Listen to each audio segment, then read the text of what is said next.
लक्ष्मण हाके यांच्याकडून माळी समाजाबद्दल वादग्रस्त वक्तव्य करण्यात आल्याचा आरोप केला जातोय। वादग्रस्त वक्तव्य केल्याचा व्हिडिओ देखील चांगलाच व्हायरल होतोय। लक्ष्मण हाकेंच्या व्हिडिओमुळे नवा वाद निर्माण झाला। ओबीसींचं नेतृत्व माळ्यांकडून धनगरांकडे गेलं असा उल्लेख या व्हिडिओत करण्यात आलेला आहे। दरम्यान TV9 मराठी या व्हिडिओची पुष्टी करत नाही।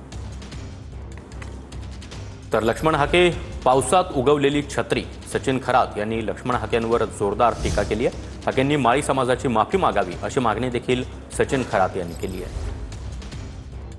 काय माळ्यांची दुखणी आहे, ओबीसीचे नेतृत्व माळ्यांकडून धनगराकडे चालले, हे त्यांच्या पोटात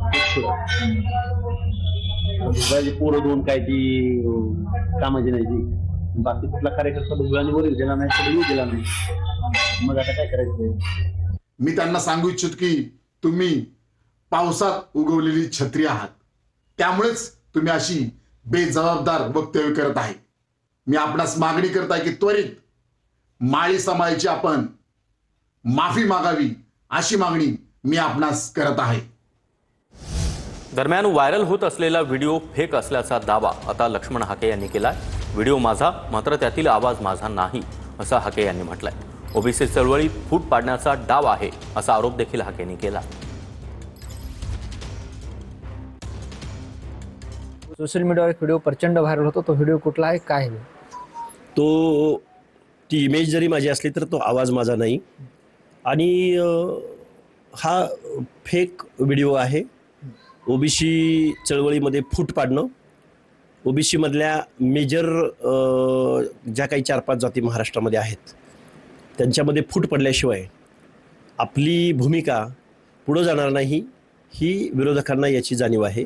त्यामुळं अशा पद्धतीचं फेक नॅरेटिव्ह पसरवला जातोय। याच्यापेक्षा मी या व्हिडिओकडे जास्त सिरियसली बघत नाही। पण धनगर समाजाचं नेतृत्व पुढे येते म्हणून माळी समाजाच्या पोटात दुखतंय असाही व्हिडिओमध्ये त्या आवाज आहे। मी तुम्हाला सांगितलं ना, इमेज माझी आहे पण आवाज माझा नाही।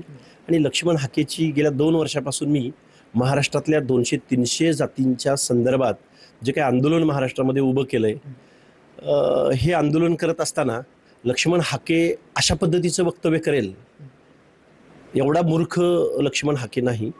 त्यामुळं हे षड्यंत्र आहे, ओबीसीमध्ये फूट पाडण्याचं हे खूप मोठं षड्यंत्र आहे। या षड्यंत्राच्या दृष्टिकोनातून याच्या अगोदरही माझ्यावर खूप